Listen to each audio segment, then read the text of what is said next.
কুলহারা কলঙ্কিনী আমি, কুলহারা কলঙ্কিনী, আমার কেউ সয় না গো সজনী, আমার কেউ সয় না গো সজনী।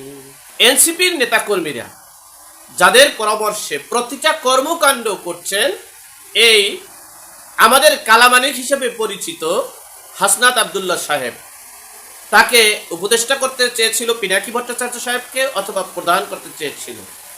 ডাইরেক্ট পিনাকি ভট্টাচার্য বলেছে, আমি কোন রাজনৈতিক দলের প্রধান হতে পারলেই হব, না হলে আর হব না। আমি ফজলুর রহমানের মতো, মাহফুজুর রহমানের মতো, মাহমুদুর রহমানের মতো আমি উপদেষ্টা হব না।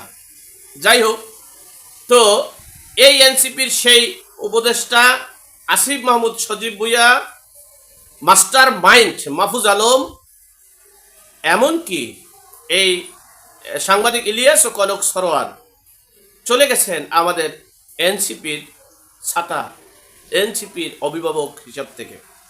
আমি ইতিপূর্বে গত 15 দিন আগেই বলেছিলাম, একটা আভাস দিয়েছিলাম যে একটা নির্বাচনী প্ল্যাটফর্ম তৈরি হবে। রাজনৈতিক প্ল্যাটফর্ম এখন না, পরবর্তীতে হবে, এটা নির্বাচনী প্ল্যাটফর্ম তৈরি হবে। আর তখনই আমাকে অনেকে বকা জকা পাগল ছাগল এসে বলেছে, 15 দিন পর হলেও সেটা প্রকাশ্যে এসেছে।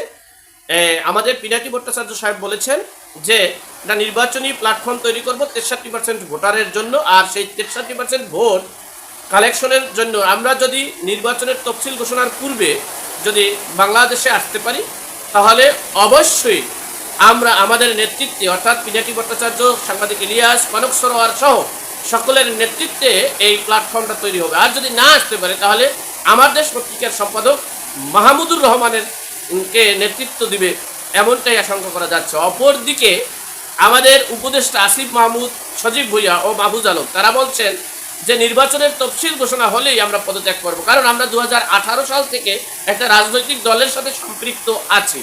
সুতরাং আমরা এই তফসিল ঘোষণার পরপরই পদত্যাগ করে এরপরে আমরা এই আমাদের রাজনৈতিক কার্যক্রম করব।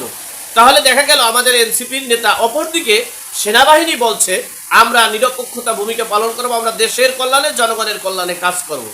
সুতরাং এনসিপি এখন কোথায় আছে, কেমন আছে জানি না।